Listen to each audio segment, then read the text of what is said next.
سلام و به برنامه ما خوش آمدید. اخبار امروز چهارشنبه 20 ایول را از استودیوی رادیو آزادی از پراگ تقدیم میکنیم.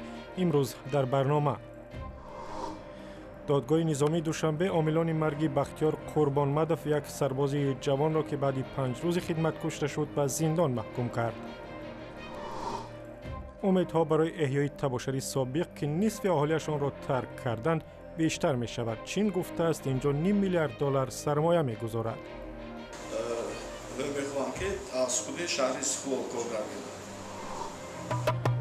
تبل نوازی در کوچه‌های دوشنبه برای روادید سفر و پول بلیط هواپیما. جهانگرد دیروز از تاجیکستان به هند رفتنی است. از نفر می آموزم و با دیگران چیزی آموختم را در میان می گذارم.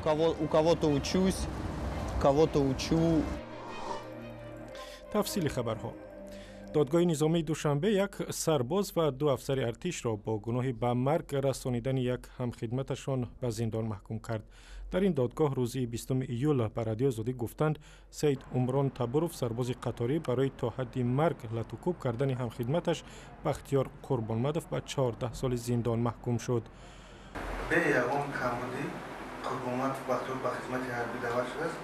در دوره همین کاملا شاید خوب یگان بار حتی با بیمارخانه مراجعه نکرده. یگان بیماری جلی وای تصدیق نیافت.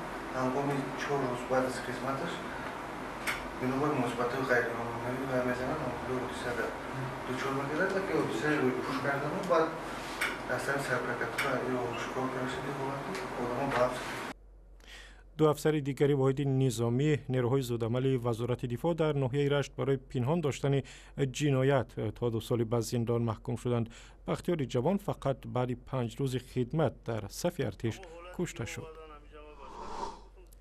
پاول شرمت، خبرنگار شناخته بلاروسی، در نتیجه ترکش ماشینش در روز 20 ایول در شهر کیف پایتخت اوکراین کشته شد. دادستان اوکراین گفت ماشین خبرنگار در نتیجه ترکش ابزاری ترکنده منفجر شده است و تمام دلیل‌ها بیانگر آن است که او هدف سوء قصد قرار گرفته است. پاول شرمت 44 ساله 5 سال اخیر در اوکراین زندگی میکرد و از منتقدان تندلحن سیاست‌های دولتی روسیه، جمهوری بلاروس و اوکراین به شمار میرفت. او خبرنگار روزنامه اوکراینسکا پراودا بود. همکارانش میگویند ظاهراً پاول شرمت را برای فعالیت خبرنگاریش کشتند. حزب جمهوری‌خواه آمریکا تاجر ثروتمند دونالد ترامپ را نامزد حزب به مقام رئیس جمهور پیشبری کرد. بعدی به دست آوردن اکثریت رای‌ها در انجمن حزب در شهر کلیولند، دونالد ترامپ در اظهارات ویدیویی از مناره ترامپ در نیویورک گفت در صورت پیروزی در انتخابات ریاست جمهوری پیش از همه غم مردم آمریکا را می‌خورد. انتخابات ریاست جمهوری آمریکا ماه نوامبر برگزار می‌شود. تبل نوازی در کوچه‌های دوشنبه برای روادید سفر و پول بلیط هواپیما. جهانگرد دیروز از تاجیکستان به هند رفتنی است. از نفر می آموزم و با دیگران چیزی آموختم را در میان می گذارم. ولی پیش از دیدن این گزارش رو میاریم به ترکیه. مقامات این کشور در رابطه با کوشش به نتیجه تبادلات دولتی 45,000 نفر را یا از کار راندند یا موقتا از وظیفه برکنار کردند یا بازداشت کردند. بیشتر از 15,000 آموزگار و کارمندان ساحه معارف از مقام‌هایشان برکنار شدند.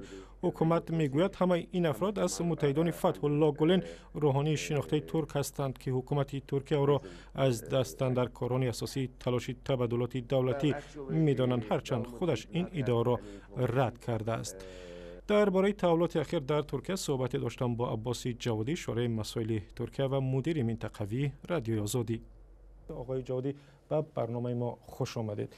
و با نظر داشتی عملکردهای اخیر حکومت ترکیه، این نگرانی ها بیشتر شده است که در جامعه ترکیه تفریقه به وجود می آید. این نگرانی ها تا کجا واقعیت دارند؟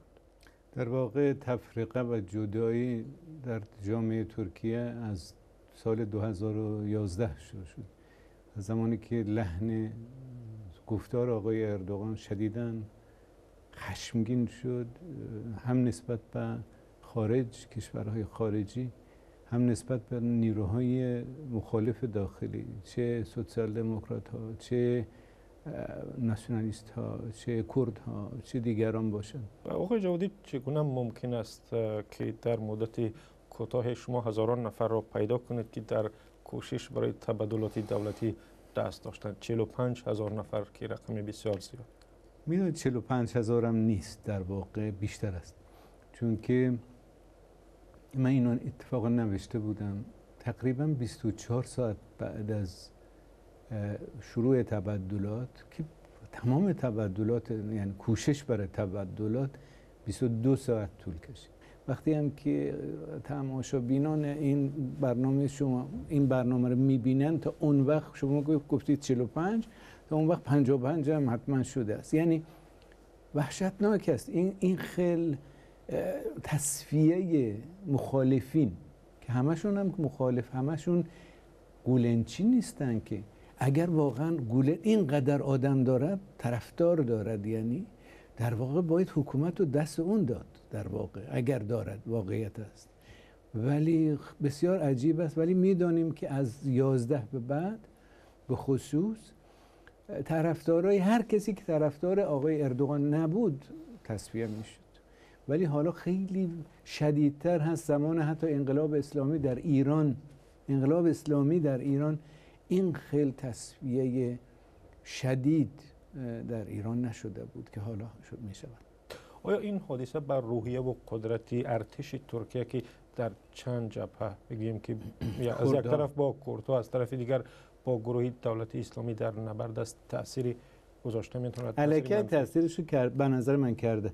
در یک دیروز من میخواندم قریب 1/3 از 3/1 توان نظامی نیروهای مسلح ترکیه، یعنی همشون، ارتش و دستگاه‌های امنیتی و غیره ترکیه تقریبا تصفیه شدن. یعنی 2 از 3 دویش مانده است. ببینید این برای کشوری که 78 میلیون اهالی دارد خیلی کلان است. به نظرم آقای اردوغان در یک راهی افتاده است که بازگشتش شاید مشکل است، ولی ادامه دادن به اون راه ترکیه را با مشکلات بسیار بزرگ روبرو خواهد کرد. تشکر. عباس جوادی مدیر منطقه‌ای رادیو آزادی و شورای مسائل ترکیه با ما صحبت میکرد. تشکر آقای جوادی. تاجان تشکر. و مصاحبه کامل در این باره در وبسایت azadi.org هست. مقامات تاجیکستان گفتند یکی از بناهای قدیمی در مرکز پایتخت دوشنبه را در آینده نزدیک ویران می‌کنند. جمشید احمدزاده رئیس کمیته معماری و ساختمان روز 20 ایول در نشست خبری در دوشنبه گفت در جای بینای سوم و یا مرکز سودای تاجیکستان بناهای بلند آشیانه ساخته می شود. فروشگاه مذکور سال گذشته بعد جنجال با سهامان آن به اختیار دستگاه ریاست جمهوری تاجیکستان دادند. فروشگاه 3 طبقه در مرکز دوشنبه سال 1960 ساخته شده است و در عهد شوروی سابق و بعد آن یک مکان اصلی خرید ساکنان و مهمانان دوشنبه بود. یکی از شهرهای خرد و خالی تاجیکستان در شمال کشور بعد از سالها به قول مقامات آباد می شود. قرار است در چند سال نزدیک چین برای ساختمان چند کارخانه از جمله کارخانه بزرگ متال گدازی در شهر استقلال تباشری سابق $5 میلیارد سرمایه بگذارد. گزارش را می بینیم که خبرنگاران رادیو آزادی از این شهر فرستادند. شهر استقلال که دوره شوروی شهر روس‌ها نامیده میشد، پس از 80 سال تأسیس احیا می شود، ولی این نوبت با سرمایه کشوری چین. تباشر سابق در ولایت سوخت بعد از پوش خوردن شوروی رو به خرابی نهاد، ولی امیدها برای جان تازه گرفتنش بیشتر شده است. اینجا منطقه صنعتی تاجیکستان و چین تأسیس یافته است و ساختمان یک کارخانه بزرگ متالورگی در آن را شروع کردند. تو ماهی ایون نیم سال اولی سال 2017 کارخانه پورا بنیاد شده که زیاده از 1300 نفر جای کاری موجود پیدا می شود.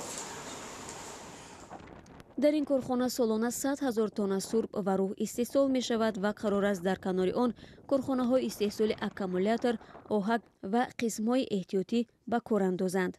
چین گفته است برای بنیاد این کارخانه ها نیم میلیارد دلار سرمایه می گذارد. شهر استقلال در عهد شوروی در اطراف کارخانه زریاوستوکا برای استحصال سوخت موشک ساخته شد. در این شهر دربسته عمدتاً متخصصان و کارگران روستابار کار و زندگی می کردند. بعد سقوط شوروی و بی‌سر و سامانی ها در تاجیکستان کارخانه از کار ماند و از 20,000 اهالی آن نصفش رفت. با امید پیدا کردن جای کار بعضی از مردم به اینجا برگشتند و کمتر از 10,000 اینجا اقامت دارند. اما این نگرانی وجود دارد که چین شهروندان خود را برای کار به استقلال می آورد، مثل که روسیه روستاباران را می آورد. رئیس شهر می گوید جای برای نگرانی نیست. با گفته او در تمام کارخانه ها 70% نیروی کاری باید از تاجیکستان باشد. میخوام که از خود شهر استقلال کار کردن. نقلیات تشکیل کردن در کارخانه از جنت از بلوچستان یا از نوحه برجام و خود یا نوحه مشهور ولی حالا فقط 800 ساکن استقلال در کارخانه های شهر کار میکنند. از آن جمله در کارخانه واکسین غیر سیمنت نوی غفورов واقع در نزدیکی استقلال. با وجود این خانواده های جوانی هستند که با امید آنکه یک روز استقلال دیگر باره آباد می شود به اینجا آمدند تا از سرمایه گذاری های زیادی چین اندکی هم باشد بهره برند. و در خیابان‌های شهر دوشنبه ماهای اخیر خارجیانی را می توانید ببینید که ساز موسیقی می نوازند و مردم به آنها خیر می کنند. ساکنان پایتخت آنها را سیاحان تلبنده بینامند، هرچند خودشان می گویند این کارشان نه تلبندگی بلکه بخشی از سیاحتشان در تاجیکستان است. برات یوسفی به دیدن همین سیاحان رفت. نوازش طبل تاجیکی پېшаи пулҷамъкунӣ барои шамил дар тоҷикистон аст. ин саёҳи 27 сола ва бепули сокини Москваи Русия ҳудуди 2 моҳ аст ки бо ҳадафи сафар ба Ҳиндустон дар хиёбонҳои маркази Душанбе табл менавозад. Виза и получается уже барои виза ва чиптаи тайёра пул ҷамъ меорам. дигар пиёда рафтан намехоҳам. уже не хочется. волидайн ва хоҳару бародари шамил дар Москав зиндагӣ дорад. ӯ аз кӯдакӣ дар пойтахт ва дигар шаҳрҳои Русия оварагардӣ мекард. 3 соли пеш қарор гузошт бе ягон сармоя ба саёҳати ҷаҳон барояд.